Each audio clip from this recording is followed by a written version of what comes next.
Hello and happy holidays. Andy Drifter here. Thank you for tuning in to this week's episode of Card Show Pickups. I got 5 cards to share with you in this video, starting off with this PSA 5 of a 1988 Fleer Michael Jordan, aka the GOAT, IPC number 23. Long ago, I was a hardcore basketball fan, not so much these days, but this man was the sole reason why I started watching basketball, so it's always nice to add another MJ to my collection. From one GOAT to another, we have here a 2018 Topps Chrome PSA 10 of Shohei Ohtani. Word on the street is that his decision on what team he will play for starting in 2024 will happen this week. I heard Toronto is very much in the mix. I know Ohtani spent an extensive amount of time in Boston. You may have heard me say on my channel a time or two that I think he'll be going to the Giants. I'm going to take that back. I can't imagine anyone in their right mind who would want to live in San Francisco in this day and age. So I have no idea where he's going to go. I don't think it's going to be an hour-long or a half-hour-long thing like LeBron did. I think it'll be a short and sweet announcement that he'll do from the comfort of his own home, kind of like how he accepted his second MVP award. But yeah, hopefully the decision will happen soon. And yeah, that is the biggest news of this MLB offseason. But there it is. This card is worth somewhere around $150 to $175, but it is far from scarce. There are over 10,000 PSA 10s of this very same card.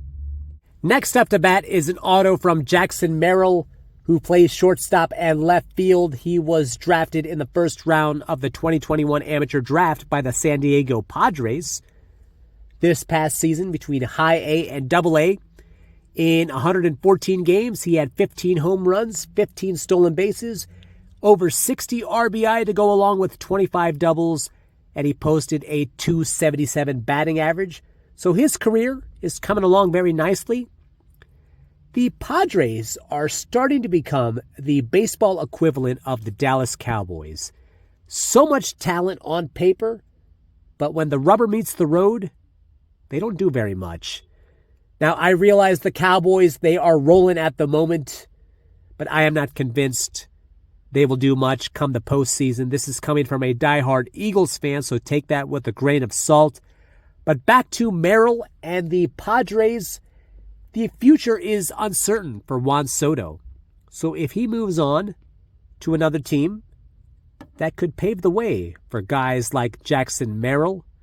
So you may see his name in the big show sooner than later. This particular card may not have much in the way of monetary value, but it's worth a lot in nostalgic value, to me anyways. This is a 1991 Fleer World Series card of baseball's first 40-40 man, Jose Canseco. It's a PSA 8. 1990 was a peculiar season for Canseco. Through the first 90 or 95 games, he was the clear frontrunner for AL MVP. He was not just putting up great stats, but Triple Crown-like stats. And then he suffered the first of many back injuries that would plague his career. And he did next to nothing in the last 60 games of the season. He carried that lack of momentum into the postseason. Now, in 1990, Oakland made their third straight World Series appearance. They were set to square off against the Cincinnati Reds.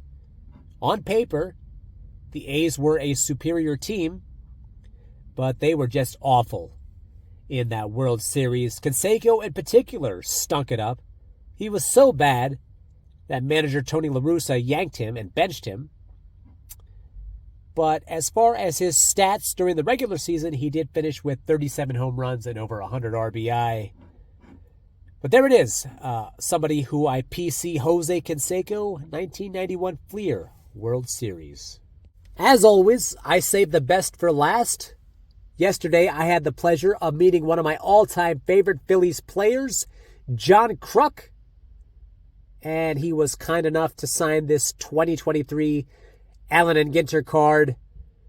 I realized to many baseball fans, John Kruk was just a blip on the screen in the late 80s, early and mid 90s. But to us Philly fans, specifically Philly fans of a certain age, I'm 44, John Kruk was something special.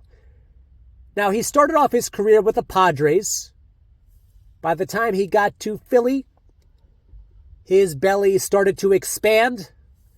But man, could this guy flat out rake. He made 3 straight All-Star appearances. He made a World Series appearance. And he finished his career with a .300 batting average.